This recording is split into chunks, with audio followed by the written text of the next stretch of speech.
الحمد لله نحمده ونستعينه ونستغفره ونؤمن به ونتوكل عليه ونعوذ بالله من شرور أنفسنا ومن سيئات أعمالنا من يهده الله فلا مضل له ومن يضلله فلا هادي له ونشهد أن لا إله إلا الله وحده لا شريك له ونشهد أن سيدنا ومولانا محمدًا عبده ورسوله أما بعد فأعوذ بالله من الشيطان الرجيم بسم الله الرحمن الرحيم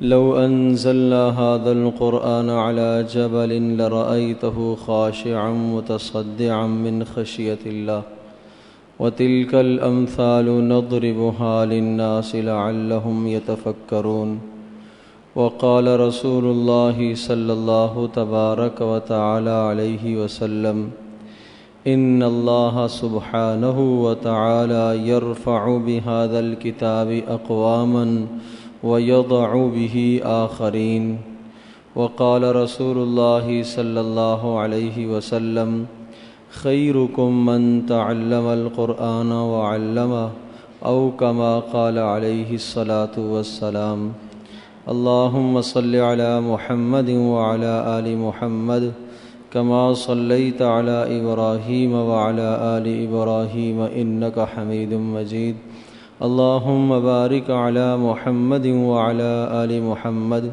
كما باركت على إبراهيم وعلى آل إبراهيم إنك حميد مجيد رب اشرح لي صدري ويسر لي أمري واحلل عقدة من لساني يفقهوا قولي۔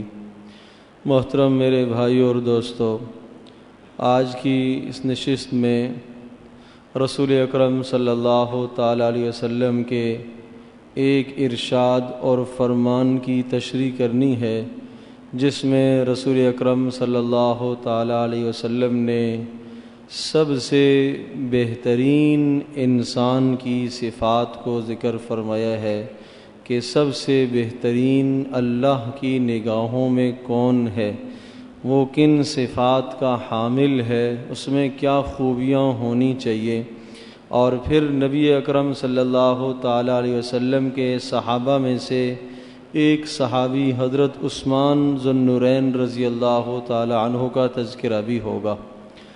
حضرت صلی اللہ تعالی علیہ وسلم کی جو حدیث ہے، خیرکم من تعلم القرآن وعلمہ، تم میں سے سب سے بہترین ہے وہ انسان جو قرآن مجید کو سیکھے اور قرآن مجید کو سکھائے۔ حضرت صلی اللہ تعالی علیہ وسلم نے اس مبارک حدیث میں بہتری کا معیار قرآن مجید کی تعلیم کو قرار دیا ہے۔ ہم شاید سمجھتے ہیں کہ دنیا کی بہتری مال سے وابستہ ہے، آخرت کی بہتری مال سے وابستہ ہے، اور اسی طرح سے بے شمار مقاصد، بے شمار ہماری بہتریاں وہ مال اور دولت سے وابستہ ہیں۔ رسول پاک صلی اللہ تعالیٰ علیہ وسلم نے انتہائی آسان اور سادے الفاظ میں یہ مضمون ذکر فرمایا کہ بہتری کا تعلق مال سے بھی نہیں، بہتری کا تعلق دنیا کے عہدے سے بھی نہیں، بہتری کا تعلق دنیا کی کسی چیز سے نہیں، بہتری کا تعلق قرآن مجید سے ہے۔ آدمی بہتر بنتا ہے جتنا اس کا قرآن مجید سے لگاؤ ہوگا، آدمی اچھا بنتا ہے جتنا وہ قرآن مجید کا ذوق رکھے گا، آدمی سب سے بہترین بنتا ہے جب قرآن مجید کی کثرت سے تلاوت کرے گا، آدمی سب سے بہترین بنتا ہے جب قرآن مجید کو سیکھے گا، اور سب سے بہترین بنتا ہے جب قرآن مجید دوسروں کو سکھائے گا۔ آپ میں سے جتنے افراد یہاں تشریف فرما ہیں اور مائیں بہنیں جو بات سن رہی ہیں، سب کے سب مرد حضرات اور سب کی سب خواتین حضرت صلی اللہ علیہ وسلم کے اس ارشاد اور فرمان کے مطابق بہتر بن سکتے ہیں۔ کوئی مشکل نہیں ہے، قرآن مجید سے اپنا تعلق قائم کیا جائے۔ اگر ہم نے قرآن مجید سے اپنا تعلق قائم نہ کیا اور سستی کی تو پھر سن لیجئے رسول پاک صلی اللہ علیہ وسلم کا اگلا ارشاد اور فرمان ہے، ان اللہ تعالی یرفع بہذا الکتاب اقواما، جو لوگ قرآن مجید کے ذریعے سے قرآن مجید کی تعلیم حاصل کر کے قرآن مجید کو سیکھ کر اور دوسروں کو سکھا کر بہتر بننا چاہیں گے، اللہ پاک ان لوگوں کو عروج عطا فرمائیں گے، ان لوگوں کو ترقیاں عطا فرمائیں گے۔ وَيَضَعُ بِهِ آخَرِينَ، اور جو قرآن مجید کو پس پشت ڈال دیں گے، تلاوت نہیں کریں گے، معنی میں تدبر نہیں کریں گے، غور و فکر نہیں کریں گے، اس کے حلال کو حلال نہیں جانیں گے اور اس کے حرام کو حرام نہیں سمجھیں گے، فرمایا یضع بہ آخرین، اللہ تبارک و تعالی ایسے لوگوں کو پست کر دے گا، ذلیل کر دے گا۔ ذلت اور عزت کے فیصلے اللہ پاک کی جانب سے آتے ہیں اور انسانوں کے اعمال پر آتے ہیں۔ میرے عزیز دوستوں اور بزرگوں، صحابہ کرام رضی اللہ تعالیٰ عنہم اجمعین، ان لوگوں کا قرآن مجید کے ساتھ گہرا شغف تھا، اس قدر وابستگی تھی کہ دنیا کے اسباب نہ ہونے کے باوجود بھی اللہ تبارک و تعالیٰ نے انہیں پوری دنیا پر غالب فرمایا ہے، اور آج ہمارے پاس سارے اسباب ہونے کے باوجود بھی ہم مغلوب ہیں، کافروں کی طاقتیں، کافر قومیں ہمارے اوپر غالب ہیں، آج وہ ہمارے اوپر غالب ہیں اور ہم مغلوب بن کے رہ گئے ہیں اور ہم کمزور بن کے رہ گئے ہیں۔ کمزوری کے اسباب، کمزوری کی وجوہات اور کمزوری کی جو وجہ ہے وہ قرآن مجید سے دوری ہے، قرآن مجید سے دوری ہے۔ اس کتاب سے اپنا گہرا تعلق قائم کیجیے، اس کا حق ہے کہ روزانہ اس کی تلاوت کی جائے، اس کا حق ہے کہ روزانہ ایک ایک رکوع معنی کا سیکھا جائے، اس کا حق ہے کہ اس کے معنوں کے اندر غور و فکر اور تدبر کیا جائے۔ آپ کے پاس بہت زیادہ ٹائم اور وقت نہیں ہے، آپ اپنی ملازمت اور اپنی مزدوری میں اور ذریعہ معاش میں اس قدر گرے ہوئے ہیں، اس مہنگائی کے دور میں اگر آپ کے پاس موقع اور وقت نہیں ہے تو ہفتے میں آدمی کم از کم 2 گھنٹے تو دے سکتا ہے، ہفتے میں کم از کم آدمی 3 گھنٹے تو دے سکتا ہے۔ جس کے پاس جتنا وقت بنتا ہے وہ قرآن مجید کی تعلیم کے لیے اس وقت کو وقف کرے۔ اگر یوں کہا جائے کہ 24 گھنٹوں میں سے جو آدھا گھنٹہ یا 1 گھنٹہ اس نے قرآن مجید کو سیکھنے کے لیے دیا ہے، یہ 24 گھنٹوں میں سے سب سے اس کا بہترین وقت ہے۔ 24 گھنٹوں میں اگر موازنہ کیا جائے کہ سب سے اچھا اس کا کون سا وقت ہے تو وہ وقت ہے جو اس نے قرآن مجید سیکھنے پر لگایا ہے۔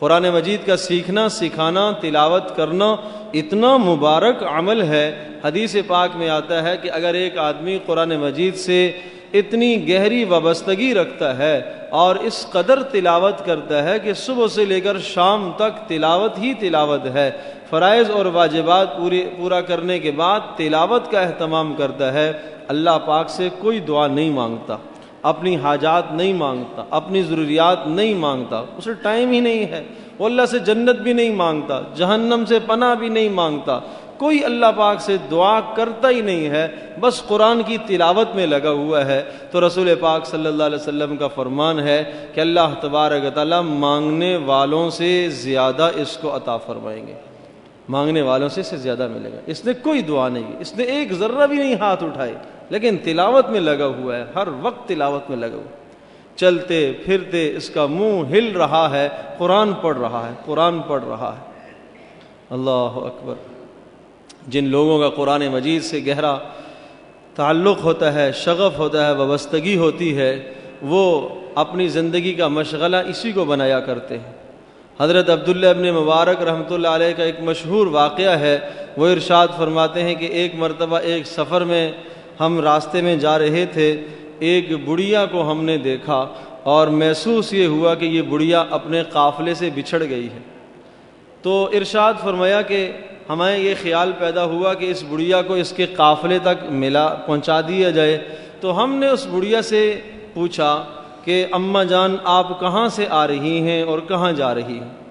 تو اس بڑھیا کا قرآن مجید سے ایسا گہرا شغف تھا اور تعلق تھا کہ وہ ہر بات کا جواب قرآن مجید سے دیا کرتی تھی۔ ہر بات کا جواب قرآن سے۔ اس نے کیا کہا؟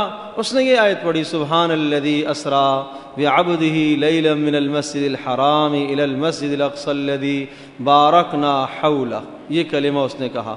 بڑی پاک ذات ہے وہ، بڑی بابرکت ذات ہے وہ اللہ جس نے اپنے بندے کو راتوں رات سیر کرائی، مسجد حرام سے لے کے گیا مسجد اقصی تک۔ تو ارشاد فرمایا کہ اس بڑھیا کی اس بات سے ہم سمجھ گئے کہ یہ ابھی حج سے واپس آ رہی ہے اور فلسطین کی طرف جا رہی ہے، اس لیے کہ اس نے جو آیت پڑھی اس آیت میں یہی اشارہ ملتا ہے۔ اس نے قرآن سے جواب دیا۔ تو ارشاد فرمایا کہ پھر ہم نے بڑھیا سے اگلا سوال یہ پوچھا کہ اماں جان کچھ کھانے کے لیے آپ کو پیش کریں؟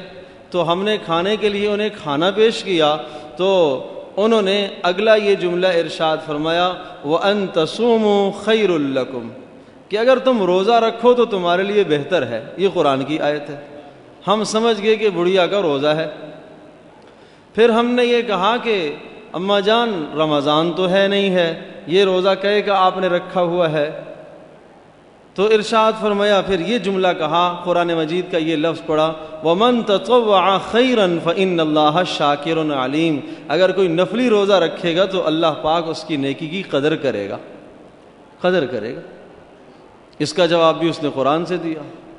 پھر ہم نے پوچھا کہ بڑھیا جان، اماں جان آپ کتنے دن سے یہاں ہیں؟ تو اماں نے پھر حضرت زکریہ علیہ السلام کے واقعے کی وہ آیت پڑھی جس میں فرمایا، ثلاث لیال سویہ، مکمل 3 دن ہو گئے یہاں ہوں۔ وہ بھی قرآن کی آیت ہے۔ وہ قصہ یہ ہوا تھا کہ زکریہ علیہ السلام کو اللہ تبارک و تعالیٰ نے خوشخبری سنائی، یا زکریا انا نبشرک بغلام اسمہ یحییٰ لم نجعل لہ من قبل سمیہ، کہ اے زکریا ہم آپ کو اولاد عطا کریں گے اور آپ کو بیٹا دیں گے جس کا نام یحییٰ ہوگا۔ تو حضرت زکریا کہنے لگے، اے اللہ میری بیوی تو بانجھ ہے، میں بڑھاپے کو پہنچ چکا ہوں، کیسے بیٹا ہوگا؟ تو اللہ پاک نے ارشاد فرمایا، قال کذالک قال ربک، اسی طرح سے اسی حالت میں تو بڑھاپے میں ہوگا، تیری بیوی بھی بڑھاپے میں ہی ہوگی، اللہ پاک اسی حالت میں تمہیں اولاد عطا کرے گا۔ تو پھر زکریا علیہ السلام نے اللہ پاک سے یہ کہا کہ اے اللہ کوئی نشانی تو مجھے بتا، تاکہ مجھے یقین تو ہے آپ کی بات پر لیکن ایک اطمینان ہو جائے کہ اللہ تو مجھے اولاد دینے والا ہے۔ تو اللہ پاک نے یہ نشانی بتائی کہ جب آپ کی اہلیہ امید سے ہو جائیں گی تو نشانی یہ ہے کہ ثلاث لیال سویہ، 3 دن آپ بات نہیں کر سکو گے، 3 دن آپ بات نہیں کر سکو گے۔ چنانچہ ایسا ہی ہوا، حضرت زکریا علیہ السلام بات نہیں کر سکتے تھے 3 دن، بس دنیا کی بندوں سے کوئی بات نہیں، ذکر اذکار کریں اور اللہ کا جو نام لیں، سبحان اللہ پڑھیں، الحمدللہ پڑھیں تو زبان چلتی تھی، لیکن لوگوں سے جب بات کرتے تو زبان نہیں چلتی تھی۔ تو یہ لفظ آیا ہے یہاں پر ثلاث لیال، 3 دن، اس بڑھیا نے وہی لفظ دہرایا ہے کہ 3 دن سے یہاں ہوں۔ تو ارشاد فرمایا کہ پھر اس کے بعد اب ہم نے سواری پیش کی اور بڑھیا سے یہ کہا کہ آپ سواری پر سوار ہو جائیں تاکہ ہم آپ کو اپنے قافلے تک پہنچا دیں گے۔ تو بڑھیا نے اس موقع پر جیسے ہی وہ سواری پر سوار ہوئی تو اس نے یہ دعا پڑھی، سبحان الذی سخر لنا ھذا وما كنا له مقرنین وانا الی ربنا لمنقلبون۔ یہ بھی قرآن کی آیت ہے۔ بڑی پاک ذات ہے وہ اللہ جس نے اس سواری کو میرے تابع کیا، ورنہ میں تو اس کو اپنے تابع نہیں کر سکتا تھا۔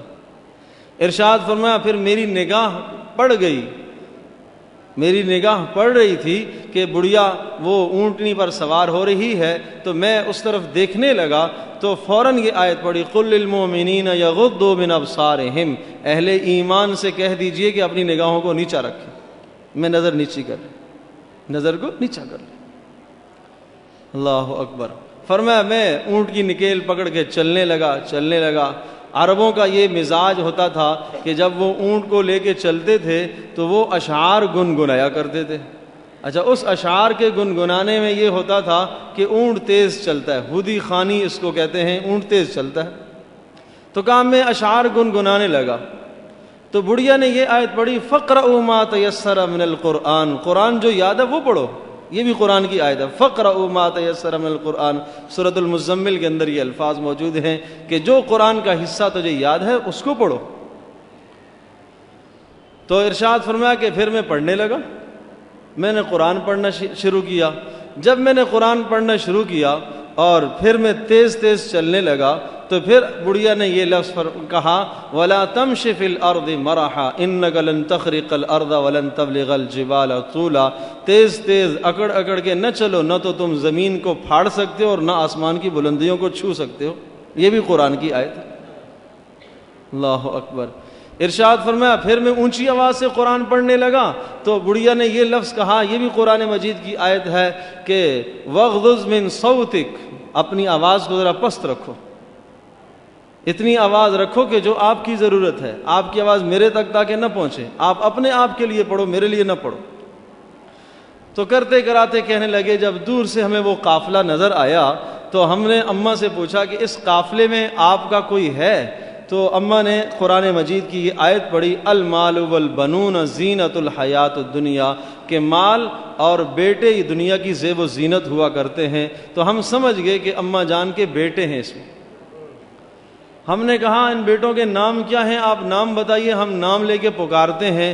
تو اماں جان نے وہ بھی قرآن سے یا یحییٰ خذ الکتاب بقوہ، اے یحییٰ کتاب کو قوت سے پکڑو، یا ابراہیم اعرض عن ھذا، ابراہیم کا نام لیا وہ بھی قرآن میں آتا ہے، یحییٰ کا نام لیا وہ بھی قرآن میں آتا ہے، موسیٰ کا نام لیا وہ بھی قرآن میں آتا ہے۔ ہم پہنچ گئے قافلے والوں کے پاس اور یہی 3 نام لے کے پکارا تو 3 جوان سامنے آ گئے، اور سامنے آگے اپنی ماں سے مل کر وہ بڑے خوش ہوئے۔ تو پھر اگلی بات سنیے، اماں جان نے اپنے بیٹوں سے کہا فَابْعَثُوا أَحَدَكُمْ بِوَرِقِكُمْ هَذِهِ إِلَى الْمَدِينَةِ فَلْيَنظُرْ أَيُّهَا أَزْكَىٰ طَعَامًا۔ یہ وہ آیت ہے جو سورۃ الکہف کے اندر مذکور ہے کہ جب اصحاب کہف وہ 350 سال سونے کے بعد جب وہ بیدار ہوئے تھے تو ان میں سے ایک نے دوسرے سے کہا، باقیوں سے کہا کہ بھئی تھوڑے سے پیسے لو اور جا کے بازار سے کھانا لے کے آ جاؤ۔ وہ آیت پڑھی فَابْعَثُوا أَحَدَكُمْ بِوَرِقِكُمْ هَذِهِ إِلَى الْمَدِينَةِ، لو پیسے اور کسی کو بھیجو جا کے بازار سے کھانا لے آئے۔ کہا جب وہ کھانا لے آیا تو کھانا لے آیا اور پھر وہ اماں نے میرے سامنے کھانا رکھا، خود تو روزے سے تھیں، مجھے کھلایا۔ تو اس پر یہ آیت پڑھی کُلُوا وَاشْرَبُوا هَنِيئًا بِمَا أَسْلَفْتُمْ فِي الْأَيَّامِ الْخَالِيَةِ۔ سورۃ الحاقہ کی یہ آیت ہے کُلُوا وَاشْرَبُوا هَنِيئًا، کہ جنتیوں سے کہا جائے گا کہ اب تم مزے سے کھاؤ اور پیو اس لیے کہ تم نے بڑی پیچھے مشقت برداشت کی ہے۔ تو یہ بھی قرآن سے جواب دے دیا۔ ہم نے ان بیٹوں سے پوچھا جوانوں سے کہ یہ آپ کی اماں ہے، یہ ہر بات قرآن سے کیوں کرتی ہے؟ تو بیٹوں کے بولنے سے پہلے وہ بول پڑی ما یلفظ من قول الا لدیہ رقیب عتید، کہ زبان سے نکلنے والی ہر بات کو لکھ لیا جاتا ہے۔ تو پتہ یہ چلا کہ بڑھیا کی یہ منشا ہے کہ میرے نامہ اعمال کے اندر قرآن ہی قرآن ہو، دنیا کی کوئی بات ہی نہ ہو۔ پھر ارشاد فرمایا ہم نے ان جوانوں سے پوچھا کہ اماں جان کتنے عرصے سے یہ بات نہیں کر رہی اور قرآن ہی پڑھ رہی ہے؟ تو انہوں نے بتایا کہ 40 سال ہو گئے ہیں، ہماری اماں کا یہی طریقہ کار ہے، ہر بات کا جواب قرآن سے، اور اللہ پاک نے ایسا ذہن عطا فرمایا تھا کہ ہر بات کا جواب اسے قرآن سے مل بھی جاتا ہے، فوری آیت لے آتی ہے۔ تو یہ خاتون کا قرآن سے اس قدر گہرا شغف ہے، اس قدر تعلق ہے، تو آپ سے بھی درخواست ہے، ماؤں بہنوں سے بھی درخواست ہے کہ اگر ہم بھی قرآن مجید سے اپنا تعلق قائم کریں۔ ظاہر ہے وہ بھی اسی دھرتی پر رہنے والے انسان تھے جن کا قرآن مجید کے ساتھ گہرا تعلق تھا، تو اس لیے ہماری ضرورت ہے، یہ ہماری بنیاد ہے، یہ ہماری روح کی خوراک ہے۔ جس طرح سے کھانا پینا ہمارے جسم کی خوراک ہے، اسی طرح سے قرآن مجید کی تلاوت ہماری روح کی خوراک ہے۔ بے جان ہو جائے گی روح اگر قرآن کو ہم نے نہ سیکھا تو، دنیا اسی طرح سے گزر جائے گی، کرتے کراتے بالآخر موت کا وقت آ ہی جاتا ہے۔ آدمی قبر میں جب پہنچنے لگتا ہے، زندگی کے آخری سانس اور آخری گھڑیاں، اب سارے رشتہ دار جمع ہو گئے، بھائی آؤ بھائی سورہ یاسین لے کے آ جاؤ، آؤ بھائی پڑھو بھائی۔ کیا پتہ کس پڑھنے والے کے کیا مقاصد ہیں، کیا نیتیں ہیں، کس نیت کو لے کے پڑھ رہا ہے، پڑھ بھی ٹھیک رہا ہے یا نہیں پڑھ رہا، بس ایسے ہی ورق الٹ رہا ہے۔ میں یہ نہیں کہہ رہا ہوں کہ وہ پڑھنا فائدے سے خالی نہیں ہے، صحیح پڑھا جائے تو وہ بھی فائدہ مند ہے، لیکن جب صحیح آتا ہوگا تو پڑھے گا نا، آتا ہی نہیں ہے تو کیا پڑھے گا؟ لیکن اصل پڑھنا وہ ہے جو زندگی میں خود اس نے پڑھا ہے، وہ اصل پڑھنا ہے، جو خود اس نے تلاوت کو سیکھا ہے، خود رب کا قرآن اس نے پڑھا ہے، جس طرح سے قرآن اتارا گیا اس طرح سے ترنم کے ساتھ، اطمینان کے ساتھ آدمی بیٹھ کر ٹھہر کر ایک ایک حرف کی تلاوت کرے، اس کا لطف ہی الگ ہے۔ امام احمد بن حنبل رحمۃ اللہ علیہ ارشاد فرمایا کرتے تھے کہ اللہ تبارک تعالیٰ کی زیارت ہوئی خواب میں نے پوچھا اللہ پاک آپ کا کلام کس طرح سے پڑھیں تو فائدہ ہوگا، سمجھ کر یا بے سمجھے؟ فرمایا سمجھ کر پڑھو جب بھی فائدہ ہے، بے سمجھے پڑھو جب بھی فائدہ ہے، جب بھی فائدہ ہی فائدہ ہے۔ حضرت محمد صلی اللہ تعالی وسلم نے جو ہمیں یہ بتایا کہ یہ قرآن مجید کی تم تلاوت کیا کرو، اور میں تم سے یہ نہیں کہتا ہوں کہ الف لام میم ایک حرف ہے، بلکہ الف ایک حرف ہے، میم ایک حرف ہے، لام ایک حرف ہے، ہر حرف پر تمہیں 30 نیکیاں ملے گی۔ اس کا تعلق معنی سے نہیں ہے، بلا سمجھے بھی پڑھے گا جب بھی 30 نیکیاں ملتی ہیں۔ کتنا مقدس اللہ کا کلام ہے، اور جب انسان اس کو سیکھ کر پڑھے گا، اس کو ترتیل کے ساتھ پڑھے گا، تجوید کے ساتھ آدمی پڑھے گا، تو پھر اس کے ثواب میں اور برکتیں نازل ہوتی ہیں۔ حدیث پاک میں آتا ہے کہ جب انسان اللہ پاک کا کلام پڑھتا ہے اور قرآن مجید کو اطمینان سے ٹھہر کر پڑھ رہا ہوتا ہے تو یہ ایسا ہے گویا کہ اللہ پاک خود کلام فرما رہے ہیں اور بندہ سن رہا ہے، بندہ سن رہا ہے۔ کتنا خوش نصیب وہ انسان ہے جسے روزانہ آدھا گھنٹہ اس بات کی توفیق ملتی ہے کہ وہ اللہ کا کلام پڑھتا ہے، لیکن سمجھ کر پڑھے، ترجمہ نہ آئے تو کم از کم تلفظ تو ٹھیک کرے، الفاظ تو ٹھیک کرے۔ ایسا نہ ہو کہ ہم نے پڑھا بھی ہے، دن بھی لگائے، گھنٹے بھی لگائے، محنت بھی کی، کل قیامت کے دن یہ کہا جائے کہ نہیں یہ آپ کا پڑھا ہوا اس طرح سے نہیں ہے جس طرح سے ہم نے اتارا تھا، اس طرح سے نہیں ہے۔ سیکھنے کی ضرورت ہے، تو اس لیے درخواست ہے کہ قرآن مجید سیکھنے کا مزاج بنائیں۔ ہفتے میں 1 گھنٹہ آپ دیں، آپ 2 گھنٹے دیں۔ خواتین سے درخواست ہے کہ مدرسۃ البنات کے اندر صبح 8 سے لے کر 12 تک اور اسی طرح سے پھر 2 سے لے کر عصر تک کا ٹائم ہے، ان اوقات میں سے کسی بھی وقت آ جائیں، وہاں معلمات موجود ہیں، ان سے بیٹھ کے قرآن سیکھیں۔ آپ کے گھر کے کام ہیں، اپنے کاموں سے آپ فارغ ہو کر آپ 10 بجے آ جائیں، آپ 11 بجے آ جائیں، آپ ظہر کے بعد 3 بجے آ جائیے، 3:30 بجے آ جائیے، آدھا گھنٹہ آپ دیجئے۔ روزانہ آپ نہیں آ سکتی ہیں، آپ ہفتے میں 2 دن دیجئے، 3 دن دیجئے، لیکن قرآن سیکھنے کا اہتمام کریں۔ کہیں ایسا نہ ہو کہ کل قیامت کے دن ہم پکڑے جائیں۔ دنیاوی تعلیمیں تو ہم نے بڑی بڑی ڈگریاں حاصل کر لی ہیں اور انگریزی ہمارے بچے اور ہم خود فر پڑھنے لگ گئے، لیکن قرآن مجید ہم پڑھیں تو اٹک کر پڑھیں اللہ کا کلام۔ کیا اللہ کا کلام ہی اتنا مظلوم رہ گیا تھا کہ اس کو سیکھا ہی نہیں ہے؟ بڑی زبردست محنت کی ضرورت ہے کہ قرآن مجید سیکھا جائے۔ حضرت شیخ ہند رحمۃ اللہ علیہ بہت بڑے عالم گزرے ہیں، وہ فرمایا کرتے تھے کہ دنیا کے زوال کے جو اسباب ہیں 2 اسباب ہیں، اگر ان 2 بنیادوں پر محنت ہو جائے تو یہ مسلمان اوپر آ جائیں گے، یہ غالب آ جائیں گے اور کافر مغلوب ہو جائیں گے۔ فرمایا کرتے تھے ایک قرآن مجید سے وابستگی اختیار کر لیں، اور دوسرا آپس کے اختلافات ختم ہو جائیں۔ آپس کے اختلافات نے ہماری طاقتوں کو کمزور کر دیا ہے، قرآن مجید سے دوری نے ہماری طاقتوں کو کمزور کر دیا ہے۔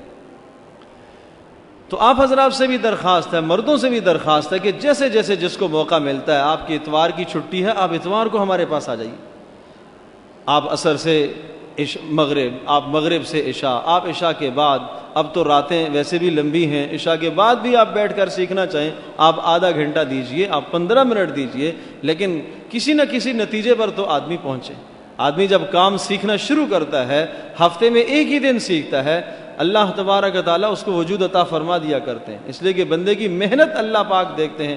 آپ دیکھتے نہیں ہیں کہ دنیا کے اندر کتنے کام ایسے ہیں، روزانہ کلاسیں نہیں ہوتی، ہفتے میں 2 کلاسیں ہوتی ہیں، ہفتے میں 1 کلاس ہوتی ہے، لیکن بالآخر وہ آدمی کام سیکھتا ہے، سیکھتے سیکھتے کسی نتیجے پر پہنچ جاتا ہے۔ اسی طرح سے اگر قرآن مجید کے ساتھ بھی ہم تھوڑا سا ٹائم دیں گے، وابستگی اختیار کریں گے، تو انشاءاللہ یہ وہ مقدس کتاب ہے کہ جو با وفا کتاب ہے، بے وفا نہیں، با وفا ہے۔ اس قدر با وفا ہے کہ یہ دنیا میں بھی انسان کے ساتھ وفاداری کرتی ہے اور محشر میں بھی اور قبر میں بھی، اور حتیٰ کہ حدیث پاک میں آتا ہے کہ یہ قرآن تو پڑھنے والے کے لیے اتنی سفارش کرے گا کہ جنت میں اسے پہنچا کر چھوڑے گا۔ اور اللہ پاک سے جھگڑا کرے گا کہ یا اللہ اس پڑھنے والے کو تو جنت میں ڈال لے۔ تو اس لیے میرے عزیز دوستوں اور بزرگوں، آپ سے بھی درخواست ہے کہ آپ قرآن مجید کے ساتھ وابستگی اختیار کریں، قرآن مجید کی تلاوت کیجئے، سیکھیں، سیکھ کر پڑھیں۔ دیکھو بعض جگہ پر تلفظ ایسے ہیں کہ اگر آپ نے اپنا لفظ ٹھیک نہ کیا تو بالکل معنی تبدیل ہو جاتا ہے۔ آپ نماز پڑھنے کھڑے ہوئے، نماز کے اندر آپ نے سورۃ الفاتحہ پڑھی ہے، سورۃ الفاتحہ جب آپ پڑھ رہے ہیں اور سورۃ الفاتحہ کے اختتام کے بعد اب آپ پڑھ رہے ہیں قل هو اللہ احد، اب یہ لفظ ہے قل هو اللہ احد، ہمیں نہیں آتا، ہم پڑھتے ہیں قل هو اللہ احد۔ یہ قاف جو نقطے والا اور یہ کاف جو کش والا، اس میں بہت بڑا فرق ہے، معنی بدل جاتا ہے۔ قل جب موٹا کر کے اس کو پڑھتے ہیں تو اس کا معنی ہے کہو، کہو اللہ ایک ہے، اور اگر کل پڑھتے ہیں تو اس کا معنی ہوتا ہے کھاؤ۔ تو نماز میں اللہ کے کلام کو اس نے تبدیل کر دیا، معنی ہی بدل گیا، نماز فاسد ہو جائے گی۔ یہ تو بیچارہ 30 سال سے 40 سال سے 50 سال سے نماز پڑھ رہا ہے، نماز پڑھ رہا ہے، نماز ہی فاسد۔ کتنے لوگ آتے ہیں جناب کئی مسائل کے لیے وظیفہ بتاتا ہوں، بھائی لا حول ولا قوت الا باللہ پڑھا کرو، آپ یقین جانیے لا حول بھی پڑھنا نہیں آتا، وہ لا حول کو بھی لا حول پڑھتے ہیں، حول کا معنی ہی کچھ اور ہے۔ حول کا معنی ہوتا ہے طاقت، قوت، اور حول کا معنی ہوتا ہے غم اور پریشانی۔ یہ تو اللہ پاک سے یہ کہنا چاہیے تھا کہ یا اللہ ہر نیکی کی طاقت تو ہی دیتا ہے، گناہ سے بچنے کی طاقت تو ہی دیتا ہے، یہ غم کو لیے بیٹھا ہوا ہے، غم کے لیے پڑھ رہا تھا لیکن غم کے لیے غم اللہ پاک سے اور مانگ رہا ہے، پڑھنا ہی نہیں آتا۔ تو عربی الفاظ سیکھنے کی ضرورت ہے، یہ ہماری بنیاد ہے۔ بہت زیادہ میں آپ سے نہیں کہوں گا کہ آپ بہت بڑے جناب قاری بن جائیے، لیکن اتنا تو ہو کہ کم از کم جس کو واضح اور موٹی غلطی کہتے ہیں، موٹی غلطی تو ہم نہ کریں، اس موٹی غلطی سے ہم اپنے آپ کو بچائیں۔ تو اس لیے تھوڑا سا اپنا وقت دیجئے، اور جو خاص کر کے جو 40 سال سے کم کی عمر رکھتے ہیں ان کے لیے تو بہت سہل ہے، بہت آسان ہے، زبان بہت جلدی مڑ جائے گی۔ جو اس سے آگے چلے گئے ہیں وہ بھی مایوس نہ ہوں۔ دیکھو صحابہ نے 70 سال کی زندگی میں سیکھا ہے قرآن، 70 سال ایک آدمی کے ہو گئے وہ قرآن سیکھ رہا ہے۔ حضرت مصعب بن عمیر رضی اللہ تعالیٰ عنہ مدینہ طیبہ میں اللہ رسول پاک صلی اللہ علیہ وسلم نے ان کو بھیجا اور کہا وہاں جا کے قرآن سکھاؤ۔ سب سے پہلے آپ جانتے ہیں آپ علیہ الصلوۃ والسلام نے 13 سال مکہ مکرمہ میں گزارے ہیں، اور اس کے بعد آپ علیہ الصلوۃ والسلام نے ہجرت فرمائی ہے اور مدینہ طیبہ تشریف لے گئے، لیکن مدینے کی زمین کو حضرت مصعب بن عمیر نے جا کے اموار کیا، انہوں نے جا کے قرآن سکھانا شروع، سب سے پہلا کام یہ کیا، مصعب کو بھیج دیا آپ جا کے قرآن سکھاؤ لوگوں کو، بس اور کوئی بات نہیں، قرآن سکھاؤ۔ 17 سال کی عمر میں، 17 سال میں تو بچہ ہوتا ہے، چھوٹی عمر ہے، اس 17 سال کی عمر میں وہ چلے گئے سب کچھ چھوڑ چھاڑ کے مدینہ طیبہ میں، اور وہاں مدینہ والوں نے ان کا استقبال کیا، بھرپور استقبال کیا، اور وہاں وہ قرآن مجید پڑھانے لگے، اور 60 سالہ 70 سالہ بوڑھے ابھی آ کر ان سے قرآن سیکھا کرتے تھے۔ اس میں حیا نہیں ہونی چاہیے، دین کے معاملے میں ایک ذرہ آدمی کو شرم نہ ہو، مسئلہ پوچھنے کے معاملے میں آدمی کو ایک ذرہ حیا نہ ہو، دین کی بات ہو پوچھے، سیکھے، سیکھنے کی کوشش کرے۔ اس لیے کہ ابھی حیا کرتے رہے تو پھر میدان محشر میں یہ حیا کام تھوڑی آئے گی۔ تو اس لیے درخواست ہے کہ قرآن مجید کے ساتھ وابستگی اختیار کیجیے اور سیکھنے کی کوشش کیجیے۔ دوسری جو بات مجھے عرض کرنی تھی کہ صحابہ کرام رضی اللہ تعالیٰ عنہ اجمعین میں سے ایک صحابی حضرت عثمان رضی اللہ تعالیٰ عنہ، سب صحابہ کا قرآن مجید سے گہرا تعلق تھا لیکن حضرت عثمان کا بہت ہی گہرا تعلق تھا۔ آپ اندازہ کیجئے کہ اس وقت کی بات ہے کہ حضرت عثمان رضی اللہ تعالیٰ عنہ جب آدھی دنیا سے زیادہ پر ان کی حکومت ہے، امیر المومنین، خلیفۃ مسلمین، نبی پاک صلی اللہ علیہ وسلم کے جانشین ہیں، اور آدھی دنیا سے زیادہ ان کی حکومت ہے، اور قرآن مجید کا یہ حال تھا کہ ایک رات میں پورا قرآن پڑھ لیا کرتے تھے، ایک رات میں پورا قرآن پڑھتے تھے۔ اب ان کو اگلے دن صبح جناب بہت سارے فیصلے بھی نمٹانے ہیں، بہت سارے مسائل بھی دیکھتے ہیں، حکومتی مسائل بھی دیکھنے ہیں، اپنے گھر کے مسائل بھی دیکھنے ہیں، مدینہ منورہ کے اندر کے مسائل دیکھنے ہیں، پوری دنیا جہاں جہاں تک اسلامی فتوحات ہو رہی تھی وہاں کے پیغامات آ رہے تھے کہ فلاں علاقہ فتح ہو گیا، فلاں علاقہ فتح ہو گیا، ہر علاقے کا الگ الگ گورنر متعین کرنا، ہر علاقے کا الگ الگ امیر مقرر کرنا، یہ سارا نظام دیکھنے کے باوجود بھی رات کا یہ حال تھا کہ پورا قرآن پڑھ دیا کرتے تھے۔ تو اگر کل قیامت کے دن ہم یہ کہیں گے کہ یا اللہ ہمارے پاس تو ٹائم نہیں تھا، ہمارے پاس تو مصروفیات تھی، ہمیں تو کمانے سے فرصت نہیں تھی، ہماری مشغولیات تھی، ہم امت کے کاموں میں لگے ہوئے تھے، لوگوں کو کی نفع رسانی کے لیے ایسے کام کر رہے تھے، ہمیں تو ٹائم نہیں ملا، تو حضرت عثمان رضی اللہ تعالیٰ عنہ کو سامنے لایا جائے گا کہ آپ نے زیادہ امت کی خیر خواہی کے کام کیے یا حضرت عثمان نے کام کیے؟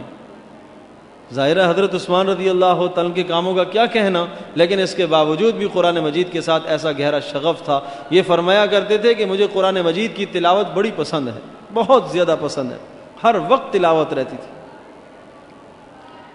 اور یہ اس دور میں بھی ایسے ایسے افراد موجود ہیں، ہمارے ایک جاننے والے ہیں، ایک دن میں نے ان سے پوچھا کہ بھائی آپ کتنا روزانہ پڑھتے ہو، کتنا قرآن پڑھتے ہو؟ حافظ ہیں زبردست ماشاءاللہ، تو بتانے لگے کہ 12-13 سپارہ ڈیلی ہو جاتے ہیں۔ اگر کوئی میری مصروفیت بیچ میں کوئی نہ آ جائے اور کوئی کسی دن مہمانوں کی آمد رفت زیادہ نہ ہو تو بس 2 سے 2.5 دن میں قرآن ختم کر لیتا ہوں، 2 سے 2.5 دنوں۔ کتنی خوش نصیبی کی بات ہے، سعادت کی بات ہے، جو لوگ محنت کرتے ہیں، جنہیں معلوم ہے کہ ہمیں آخرت میں اللہ پاک کے سامنے جواب دہ ہونا ہے، اعمال کا ذخیرہ جمع کرنا ہے، وہ اس طرح سے قرآن مجید پڑھتے ہیں۔ تو اس لیے آپ حضرات سے درخواست ہے کہ یاد کرنے کی بھی کوشش کریں، تلفظ بھی ٹھیک کرنے کی کوشش کریں، آپ مسجد میں اپنا وقت دیں، انشاءاللہ ہم ہر طرح سے آپ کے ساتھ محنت کرنے کے لیے، کوشش کرنے کے لیے ہم تیار ہیں۔ تو عرض یہ کر رہا تھا کہ حضرت عثمان رضی اللہ تعالیٰ عنہ فرمایا کرتے تھے کہ مجھے قرآن مجید کی تلاوت بڑی پسند ہے، بھوکوں کو کھانا کھلانا بڑا پسند ہے، ضرورت مندوں کو کپڑا مہیا کرنا یہ مجھے بڑا پسند ہے، اور آپ کو معلوم ہے کہ یہ رسول پاک صلی اللہ علیہ وسلم کے داماد ہیں اور دوہرے داماد ہیں، دوہرے داماد، اور آپ علیہ السلام کی 2 بیٹیاں یک کے بعد دیگرے ان کے نکاح میں آئی تھیں، اور یہ وہ واحد آدمی ہیں کہ آدم علیہ السلام سے لے کر عیسیٰ علیہ السلام تک جتنے بھی انبیاء آئے ہیں، کسی نبی کے صحابی کو، ساتھی کو یہ فضیلت حاصل نہیں ہوئی ہے کہ نبی کی 2 بیٹیاں اس کے گھر میں جائیں۔ یہ حضرت عثمان ہیں، اس لیے ان کو ذو النورین کہا جاتا ہے، 2 حوروں والے، 2 نوروں والے۔ نبی پاک صلی اللہ علیہ وسلم کی 2 بیٹیاں حضرت رقیہ رضی اللہ تعالیٰ عنہ اور حضرت ام کلثوم رضی اللہ تعالیٰ عنہ، یہ دونوں یک بعد دیگر حضرت عثمان کے نکاح میں آئی ہیں۔ حضرت رقیہ رضی اللہ تعالیٰ عنہ کا نکاح آپ علیہ السلام نے حضرت عثمان سے کیا۔ جب بدر کا موقع ہوا اور رسول پاک صلی اللہ علیہ وسلم بدر کی طرف جانے لگے، حضرت رقیہ بیمار تھی، حضرت عثمان بھی آپ علیہ السلام کے ساتھ تھے، حضرت عثمان کو آپ نے واپس کر لیا کہ تم چلے جاؤ اور رقیہ کی تیمارداری جا کے کرو۔ چنانچہ رسول پاک صلی اللہ علیہ وسلم جب بدر سے واپس آئے تو قضاء الہی نافذ ہو چکی تھی کہ حضرت رقیہ رضی اللہ تعالیٰ عنہ کا انتقال ہو گیا۔ نبی پاک صلی اللہ علیہ وسلم جب مدینہ میں داخل ہوئے تو حضرت رقیہ رضی اللہ تعالیٰ عنہ کی قبر پر لوگ مٹی ڈال رہے تھے۔ آپ علیہ السلام تشریف لائے، بیٹی کا غم صدمہ یقیناً ہوتا ہے، آپ علیہ السلام کھڑے ہوئے، آپ علیہ السلام نے دعائیہ کلمات پڑھے، حضرت عثمان کو تسلی کی کلمات کہے، حضرت عثمان رضی اللہ تعالیٰ عنہ رونے لگے۔ حضرت عمر نے پوچھا کہ کیا بات ہے رونے کی؟ کہا یہ غم ہے اور صدمہ ہے کہ نبی پاک صلی اللہ علیہ وسلم کے ساتھ میری قرابت داری قائم ہوئی تھی اور وہ قرابت داری ختم ہو گئی، رشتہ داری حضرت صلی اللہ علیہ وسلم کے ساتھ قائم ہوئی تھی، وہ رشتہ داری ختم ہوئی۔ تو اس غم اور صدمے کو اللہ تبارک تعالیٰ نے حضرت جبریل علیہ السلام کے ذریعے سے دور کیا۔ آپ علیہ السلام کے پاس حضرت جبریل آئے اور ارشاد فرمایا کہ اللہ پاک آپ کو سلام کہہ رہے ہیں اور اللہ پاک کا آپ کو یہ حکم ہے کہ اپنی دوسری بیٹی ام کلثوم کا نکاح بھی عثمان سے کرا دیجیے۔ چنانچہ دوسری بیٹی کا بھی نکاح ہو گیا۔ اللہ اکبر۔ کس بنیاد پر؟ اب یہ میں اور آپ ہم سب جس ماحول اور معاشرے میں چل رہے ہیں، ظاہر ہے آپ حضرات بھی بیٹیاں والے ہیں، آپ کے گھروں میں بھی بیٹیاں موجود ہیں، اور ہر باپ اپنی بیٹی کے لیے ایک خیر خواہ اور اچھا داماد منتخب کرتا ہے۔ تو رسول پاک صلی اللہ علیہ وسلم نے اپنی ان 2 بیٹیوں کے لیے حضرت عثمان کا انتخاب فرمایا۔ حضرت عثمان میں 3 خوبیاں، بڑی اہم خوبیاں تھیں۔ سب صحابہ میں یہ خوبیاں پائی جاتی ہیں، لیکن حضرت عثمان رضی اللہ تعالیٰ عنہ کے اندر یہ 3 خوبیاں بہت اہم تھیں۔ ایک خوبی حضرت عثمان رضی اللہ تعالیٰ کے اندر سخاوت کی تھی، اور یاد رکھیے گا سخاوت کا تعلق انسان کے دل سے ہوتا ہے، اس کا تعلق مال سے نہیں ہوتا۔ ایک آدمی جو دل کا سخی ہے اور اس کے دل میں یہ جذبہ ہے، خرچ کرنے کا جذبہ ہے، خوب خرچ کرنے کا جذبہ ہے، گھر والوں پر، رشتہ داروں پر، اللہ کے راستے میں جہاں موقع ملتا ہے خرچ کرنے کا اس کے دل میں جذبہ ہے، اللہ تبارک و تعالیٰ اس جذبے کی بنیاد پر اس کو مال بھی عطا فرماتے ہیں۔ آپ علیہ السلام نے مالداری نہیں دیکھی، غنا دیکھا۔ غنا الگ چیز ہے، مالداری الگ چیز ہے۔ مالداری کا مطلب ہے مال اس کے پاس موجود ہے۔ ہم غنی کا ترجمہ مالدار سے کرتے ہیں، غنی کا ترجمہ مالدار سے نہیں ہوتا۔ غنی کا مطلب ہے کہ اس کے نفس میں یہ جذبات موجود ہیں کہ یہ خوب مال خرچ کرنے والا ہے۔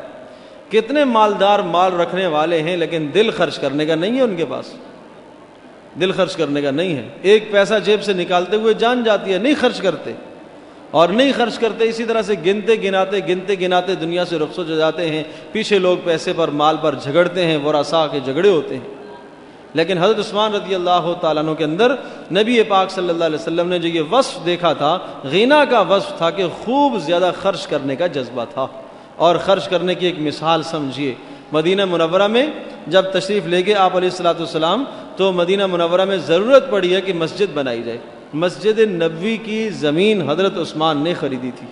حضرت عثمان نے پوری زمین اپنے پیسے سے خریدی تھی اور وقف کی۔ آپ علیہ السلام نے زمین وہاں مسجد تعمیر کرائی۔ پھر حضرت عثمان کا جو اپنا دور تھا، آپ علیہ السلام کے زمانے میں مسجد نبوی اسی طرح سے رہی، حضرت ابوبکر صدیق کے زمانے میں اسی طرح سے رہی، عمر فاروق کے زمانے میں اسی طرح سے رہی۔ حضرت عثمان کا جب زمانہ آیا تو اب مدینہ کے اندر تھوڑی سی تبدیلی آ گئی، مکانات بڑھ گئے، آبادی زیادہ ہو گئی اور مسجد تنگ پڑ گئی۔ تو حضرت عثمان رضی اللہ تعالیٰ عنہ نے چاروں طرف زمین مزید خریدی اور مسجد کی توسیع کرائی۔ یہ دونوں مرتبہ یہ کام حضرت عثمان سے اللہ پاک نے لیا تھا۔ غزوہ تبوک پر حضرت عثمان رضی اللہ تعالیٰ عنہ نے جو خرچ پیش کیا تھا، کتنا خرچ تھا؟ 1000 فوجیوں کو پورا ساز و سامان جو جنگ کا ہوتا ہے وہ حضرت عثمان نے مہیا کیا تھا، 1000 فوجیوں۔ اور اس کے علاوہ کتنے اونٹ دیے، اس کے علاوہ گھوڑے، اور اس کے علاوہ 1000 دینار سونے کا ہوا کرتا ہے، حضرت عثمان رضی اللہ تعالیٰ عنہ نے نبی پاک صلی اللہ علیہ وسلم کی خدمت میں پیش کیے۔ آپ علیہ السلام نے ارشاد فرمایا کہ اس عمل کی وجہ سے، اس سخاوت کی وجہ سے اللہ پاک نے عثمان کے اگلے پچھلے گناہوں کو معاف کر دیا ہے۔ آج کے بعد عثمان کا کوئی عمل اس کو ضرر نہیں دے گا، اسے نقصان نہیں دے گا۔ اور اسی طرح سے مدینہ منورہ میں ایک کنواں تھا، بیر روما، تو وہ کنواں ایک یہودی کے پاس تھا۔ مسلمانوں کو پانی کی بڑی قلت تھی، وہ یہودی پانی بیچا کرتا تھا اس کنویں سے، تو اس نے مسلمانوں کو پانی دینا شروع تو کیا، لیکن یہودیوں کو وہ سستا دیتا تھا، مسلمانوں کو مہنگا دیتا تھا۔ تو حضرت عثمان رضی اللہ تعالیٰ عنہ نے اس سے بات کی، خریداری کی کہ یہ کنواں بیچ دو۔ اس نے کہا اس پر تو میرا کاروبار ہے، تو نہیں بیچ سکتا ہوں۔ بہرحال دگنی تگنی چگنی قیمت، چگنی جو قیمت تھی اس قیمت پر حضرت عثمان رضی اللہ تعالیٰ عنہ نے وہ کنواں اس سے خریدا، اور وہ بھی پورا نہیں، آدھا خریدا، آدھا۔ اور آدھا خریدنے کا مطلب یہ تھا کہ طے یہ پایا کہ ایک دن جو ہے وہ مسلمان پانی بھریں گے، اس لیے کہ حضرت عثمان نے خرید کر وقف کر دیا ہے، اور ایک دن یہودی پانی بھرا کریں گے۔ اور یہ بھی طے ہوا شرائط میں، یہودی نے کہا کہ جس دن ہمارا نمبر آئے گا اس دن کوئی مسلمان ہمارے پاس نہیں آئے گا پانی بھرنے کے لیے۔ حضرت عثمان رضی اللہ تعالیٰ نے چونکہ فری کر دیا ہے اور وہ انہوں نے تقسیم کرنا شروع کر دیا ہے، پیسے کوئی اجرت نہیں لی، وہ یہودی اجرت لیتا ہے، انہوں نے کوئی اجرت نہیں لی، جو یہ باری مسلمانوں کی آتی تھی، حضرت عثمان نے اعلان کر دیا کہ آج کے دن سارے مسلمان جا کے پانی بھریں اور کسی سے کوئی پیسہ نہیں لیا جائے گا۔ اور ساتھ ساتھ یہ بھی اعلان کیا کہ کوئی یہودی اگر بھرنا چاہے تو وہ بھی بھرے، اس سے بھی کوئی پیسہ نہیں لیا جائے گا۔ پانی تو سب کی ضرورت ہے، مسلمانوں کی، کافروں کی، سب کی ضرورت ہے۔ تو اس فری بانٹنے کا نتیجہ یہ نکلا کہ جو یہودیوں کا دن تھا، جس دن یہودی پانی بھرا کرتے تھے اور وہ خریدا کرتے تھے، اس دن کوئی بھی پانی بھرنے نہ آتا، اس لیے کہ سب کو پتا تھا کہ کل ہمیں مفت میں ملنا ہے، کل مفت لے لیں گے، کیا ضرورت ہے آج پیسے خرچ کرنے کی۔ تو جب اس یہودی نے، جو مالک تھا کنویں کا، اس نے دیکھا کہ یہ صورتحال ہے، جو میرا والا دن ہے کمائی کا اس میں تو کوئی آتا ہی نہیں ہے، اس نے سارا ہی پھر حضرت عثمان کو دے دیا۔ حضرت عثمان نے باقی بھی خرید لیا تھا اور پھر وہ مسلمانوں کے نام پر وقف کر دیا کہ مسلمان اس سے فائدہ حاصل کریں۔ تو حضرت عثمان رضی اللہ تعالیٰ عنہ کے اندر اللہ پاک نے یہ سخاوت رکھی تھی۔ تو ایک یہ وصف تھا حضرت عثمان کا، اور دوسرا وصف حضرت عثمان کے اندر اللہ پاک نے حیا بہت رکھی تھی، اس قدر حیادار تھے، اس قدر حیادار تھے کہ آپ تصور نہیں کر سکتے۔ فرمایا کرتے تھے کہ حیا کا یہ حال ہے کہ ساری زندگی اپنے ہاتھ سے کسی کو تھپڑ نہیں مارا۔ حیا اور شرم، جو ہاتھ رسول پاک صلی اللہ علیہ وسلم کے ہاتھ کے ساتھ مس ہو گیا ہے، اس ہاتھ کو کسی مکروہ اور ناپسندیدہ جگہ پر ساری زندگی نہیں لگایا۔ یہ حیا کا عالم تھا، اور اس قدر حیا تھی کہ رسول پاک صلی اللہ علیہ وسلم نے ارشاد فرمایا کہ اس کی حیا کا یہ حال ہے کہ اللہ پاک کے فرشتے بھی جب آتے ہیں تو وہ بھی دب دب کے آتے ہیں، وہ بھی حیا کر رہے ہوتے ہیں عثمان سے، کہ حضرت عثمان مجلس میں موجود ہوتے ہیں۔ اور رسول پاک صلی اللہ علیہ وسلم کا اپنا یہ حال تھا کہ حضرت عثمان رضی اللہ تعالیٰ عنہ جب مجلس میں آتے تھے تو آپ علیہ الصلوۃ والسلام اگر ٹیک لگائے ہوئے بیٹھے ہوتے تھے تو سیدھے ہو کے بیٹھ جاتے تھے۔ اللہ اکبر۔ حالانکہ آپ جانتے ہیں داماد ہے، اور داماد تو بیٹوں کی طرح ہوتا ہے، چھوٹا ہوتا ہے، بیٹوں کی حیثیت اس کی ہوتی ہے، لیکن حیا کا یہ حال تھا کہ نبی پاک صلی اللہ علیہ وسلم بھی ان کی حیا کی رعایت رکھا کرتے تھے۔ حضرت ابوبکر صدیق رضی اللہ تعالیٰ عنہ تشریف لائے، آپ علیہ السلام اسی طرح سے بیٹھے رہے، حالانکہ ابوبکر صدیق رضی اللہ تعالیٰ عنہ سسر ہیں۔ حضرت عمر فاروق آئے، آپ اسی طرح سے بیٹھے رہے۔ حضرت عثمان آئے، آپ نے حیت کو تبدیل کر دیا، پنڈلی مبارک نظر آ رہی تھی، آپ نے اوپر کرتا ڈال دیا، کپڑا ڈال دیا۔ لوگوں نے پوچھا کہ عثمان کے آنے سے آپ کی حالت کیوں بدل گئی؟ تو آپ نے اسی موقع پر یہ جملہ ارشاد فرمایا تھا کہ اس سے میں اس لیے حیا کرتا ہوں کہ اللہ پاک کے فرشتے بھی اس سے حیا کرتے ہیں۔ تو یہ حیا والا وصف اگر داماد کے اندر ہوگا، ہم ایسے داماد کا انتخاب کریں جس میں حیا داری ہو۔ جب حیا داری ہوگی تو غیر محرم پر اس کی نگاہ نہیں جائے گی، ہاں جس کے ساتھ اس کا عقد ہوا ہے اس کے علاوہ کہیں اور اس کی نگاہ نہیں جائے گی۔ اور اگر بے حیائی ہوئی اور اس کی آنکھ کے اندر حیا داری نہ ہوئی تو وہ تو ہر جگہ پھر منہ مارے گا، تو ہر جگہ نظر لڑائے گا، اور جہاں اس کی نظر جم گئی اور دل کے اندر فساد پیدا ہو گیا، پھر وہ بیوی کے حق کیسے ادا کرے گا؟ تو اس لیے رسول پاک صلی اللہ علیہ وسلم نے اس حیا کی بنیاد پر حضرت عثمان رضی اللہ تعالیٰ کا انتخاب فرمایا تھا۔ تیسرا وصف اور تیسرا جو کمال تھا حضرت عثمان رضی اللہ تعالیٰ کے اندر، وہ وہی ذوق قرآن تھا، قرآن مجید کے ساتھ ذوق تھا اور گہری وابستگی تھی۔ بہت زیادہ کثرت سے تلاوت فرمایا کرتے تھے، اور رسول پاک صلی اللہ علیہ وسلم نے یہ خوشخبری دے دی تھی کہ آپ کی جب شہادت ہوگی تو آپ قرآن پڑھتے ہوئے شہید کیے جاؤ گے، قرآن پڑھتے ہوئے شہید کیے۔ اور آپ نے تصریح کر کے بتا دی تھی کہ قرآن مجید کی یہ آیت ہے فَسَيَكْفِيكَهُمُ اللَّهُ وَهُوَ السَّمِيعُ الْعَلِيمُ، اس آیت پر شاید آپ کا خون گرے گا۔ چنانچہ ایسا ہی ہوا، قرآن مجید جھولی میں رکھا ہوا ہے اور تلاوت کر رہے ہیں، روزے سے بھی ہیں، اور ظالم آگے اور ظالموں نے آگے بے دردی کے ساتھ حضرت عثمان رضی اللہ عنہ کو شہید کیا، اور جب خون نکلا تو قرآن مجید کے اسی آیت پر حضرت عثمان کا خون گرا ہے فَسَيَكْفِيكَهُمُ اللَّهُ وَهُوَ السَّمِيعُ الْعَلِيمُ، جس کا مطلب اور معنی یہ ہے کہ اللہ پاک ان ظالموں کو آپ کی جانب سے کافی ہے، کافی ہے، ان سے اللہ پاک انتقام لے گا، بدلہ لے گا۔ وَهُوَ السَّمِيعُ الْعَلِيمُ، وہ خوب سننے والا ہے سب کی باتوں کو، اور سب کے دلوں کو بھی اچھی طرح سے جاننے والا ہے۔ تو آخر جان دے دی لیکن قرآن کا ساتھ نہیں چھوڑا، آخر وقت تک قرآن کے ساتھ وابستگی قائم رکھی۔ حضرت عثمان رضی اللہ تعالیٰ عنہ کو ان تین صفات کی بنیاد پر رسول پاک صلی اللہ علیہ وسلم نے منتخب فرمایا تھا اپنی بیٹیوں کے رشتوں کے لیے، اور حضرت عثمان رضی اللہ تعالیٰ عنہ کو اللہ پاک نے پھر وہ عزتیں عطا فرمائی کہ 12 سال 6 دن کم 12 سال خلافت پر فائز رہے، 6 دن کم 12 سال۔ تو اس طرح سے رسول پاک صلی اللہ علیہ وسلم کے جان نشین بھی ہیں۔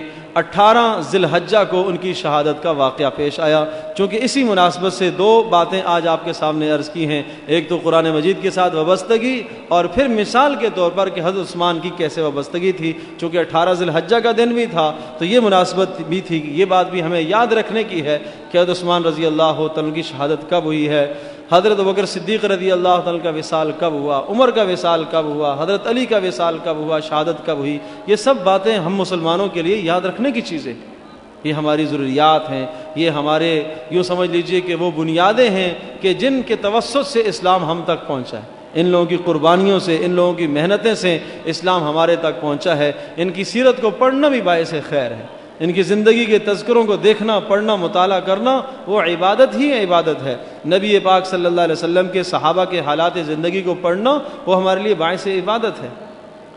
اگر آپ چاہتے ہیں کہ آپ کے بچوں کے اندر جو ہے وہ بہادری پیدا ہو، سخاوت پیدا ہو، شجاعت پیدا ہو، تو صحابہ کے حالات زندگی ان کے سامنے پڑھا کرے، صحابہ کی زندگیاں ان کے سامنے پڑھا کرے۔ جس فرد کی زندگی بچہ پڑھتا ہے یا بچے کے سامنے پڑھی جاتی ہے، اسی فرد کی عادات اس بچے کے اندر منتقل ہوتی ہیں۔